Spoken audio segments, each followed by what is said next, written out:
투자는 단순하고 규칙적이어야 한다는 생각을 합니다. 투자는 일찍 시작해서 오래 지속하는 사람이 이기는 게임입니다. 그런데 오래 지속하는 데에는 자기만의 규칙과 시스템이 있으면 유리합니다. 그리고 단순할수록 유지하기 쉽죠. 예를 들면 매일 얼마씩 소수점 매수, 관심 종목이 50일 이평선에 닿을 때 매수, RSI가 30 밑으로 떨어졌을 때 매수, 이런 것들이요. 이런 단순한 규칙에도 예외를 주게 되면 시스템에는 균열이 가고 투자를 오래 지속하기가 어려워질 겁니다. 전 투자할 회사를 고를 때에도 나름의 규칙이 있습니다.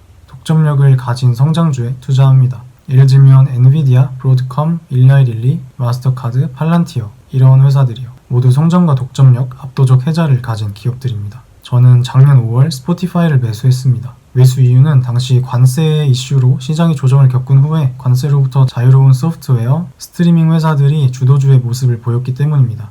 당시 넷플릭스와 고민을 했는데 저는 넷플릭스는 구독하지 않지만 스포티파이는 구독해서 쓰거든요. 그리고 넷플릭스 CEO가 우리의 가장 큰 경쟁자는 잠이다 라고 말을 했는데 저는 별로 그런 회사에 투자하고 싶지 않았어요. 아무튼 나와 주변 사람들이 사용하는 서비스를 제공하는 기업, 내가 이해할 수 있는 기업이자 성장도 훌륭한 기업입니다. 당시 최근에 흑자로 돌아선 상태였고 EPS 성장 추정치도 좋았고 여전히 좋습니다. 실제로 작년 3분기까지는 퍼포먼스가 아주 좋았죠. 하지만 올해 1월 5일 매도했습니다. 이유는 제 규칙에 어긋난 투자였다고 생각이 들었기 때문입니다. 스포티파이는 훌륭한 성장을 하는 회사입니다. 다만 압도적인 독점력을 가지는가에 의문이 있었습니다. 음악 스트리밍 서비스는 대체제가 많고 저만 해도 무료 이벤트가 있으면 이리저리 옮겨 다닙니다. 음악 추천 알고리즘이 압도적이긴 하지만 그게 죽어도 스포티파이를 써야 할 이유까지는 아니라는 거죠. 주주인 저마저도 이리저리 옮겨 다니는 것을 보면, 그리고 저야 새로운 노래들을 찾아 듣는 것을 좋아하는데 보통 본인이 듣고 싶은 노래를 골라서 플레이리스트 만들어서 듣잖아요. 스포티파이가 흑자 전환한 지 얼마 되지 않았긴 하지만 영업이익률도 높지 않고 가격 결정권을 가질 정도의 서비스는 아니라는 생각이 들었습니다.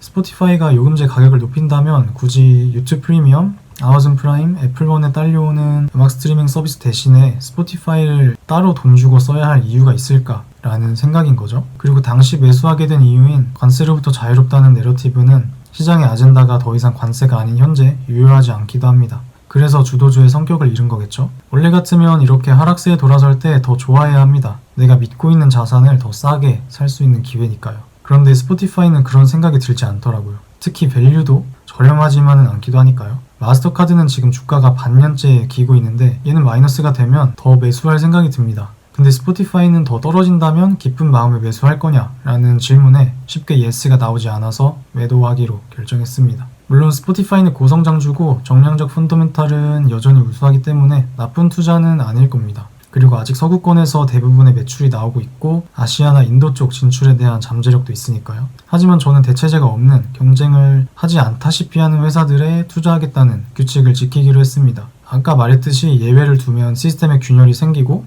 그러면 지속성에 대한 의문이 들어서요.